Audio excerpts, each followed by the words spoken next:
25 जून 1975 भारतीय लोकतंत्र के इतिहास में वो तारीख है जिसे भारतीय जनता पार्टी संविधान हत्या दिवस के रूप में याद करती है। इस आपातकाल की 50वीं वर्षगांठ पर नीमच में भाजपा द्वारा काला दिवस मनाया गया।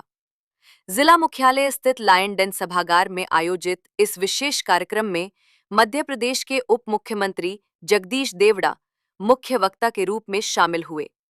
कार्यक्रम की अध्यक्षता वरिष्ठ भाजपा नेता एवं उज्जैन विकास प्राधिकरण के पूर्व अध्यक्ष जगदीश अग्रवाल ने की।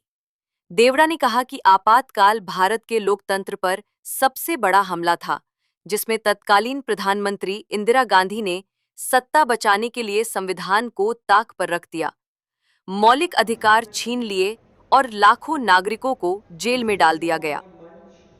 इस हिंदुस्तान को विश्व गुरु के स्थान पर स्थापित करना, ये हमारा लक्ष्य है। हिंदुस्तान को विश्व गुरु के स्थान पर स्थापित करना, ये जनसंघ बना तब भी हमारा उद्देश्य था।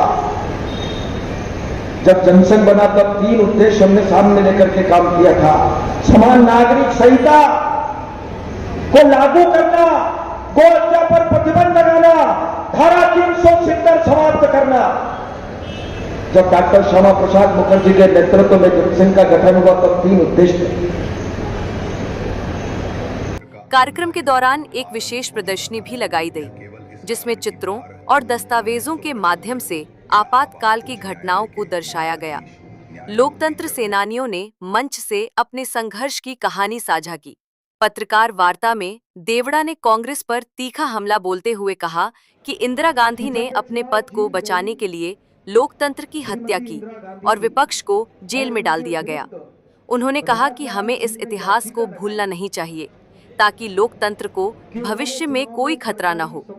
कार्यक्रम का उद्देश्य युवाओं को लोकतंत्र की कीमत समझाना और उन्हें इसके प्रति जागरूक करना था। तांत्रिक व्यवस्था पर अगर सबसे बड़ा अगर कोई हमला था तो वो आपातकाल का था।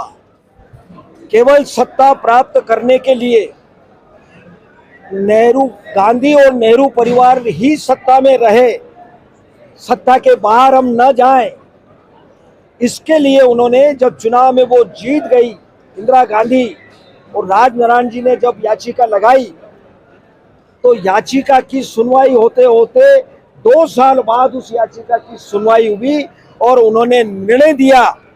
ईमानदार जस्टिस खन्ना जी, जगमोहन सिन्हा जी ने निर्णय दिया कि श्रीमती इंदिरा गांधी का चुनाव अवैध घोषित किया जाता है और उनको 6 वर्ष के लिए चुनाव न लड़ने की भी उसमें निर्णय में आदेश दिया गया।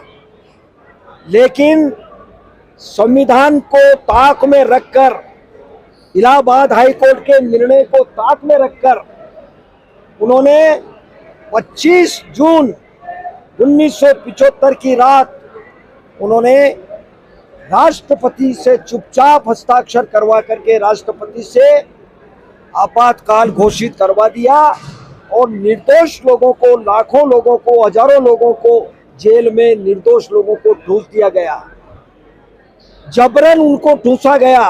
विभिन्न धाराओं में, कोई किसी को बिजली की चोरी के मामले में, किसी को रेल की पटरी उखाड़ने के मामले में, किसी को किसी मामले में, अनेक मामलों में उन्होंने जेल में ठूस दिया, यातनाएं दी। ये काम इंदिरा गांधी ने किया। ये कांग्रेस का चरित्र है और आज भी कांग्रेस का वही चरित्र है। इसलिए जनता के बीच में, पार्टी के नए कार्यकर्ताओं के बीच में ये बताना आवश्यक है कि लोकतंत्र पर कितना बड़ा प्रहार कांग्रेस ने किया।